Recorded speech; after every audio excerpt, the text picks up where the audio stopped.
Цели 30 дена ќе трае новогодишната приказна во Штип и таа ќе се одвива на читалиштето Ванчо Прке.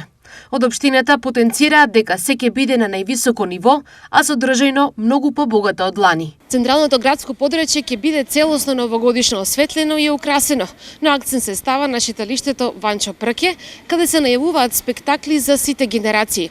Ова значи нов тип на осветлување и богата програма за анимација за најмладите, забава за повозрасните генерации и секојдневни изненадувања кои засега не се откриваат. Вториот дел кој ќе привлече посетители од целиот регион и државата и новогодишниот базар кој ќе трае цели 30 дена.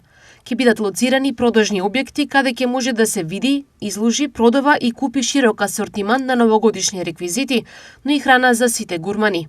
Штип годинава предвидува заеднички дочек на Нова година поради што веќе се подготвува музичка програма со врвни музички уметници од државата. Организаторите до овој момент не откриваат кои ќе бидат звездите на новогодишната програма во Штип, но ветуваат програмско изненадување кое никого нема да остави рамнодушен. Музичката програма практично ќе се одвива непрекинето, а веројатно и на неколку локации.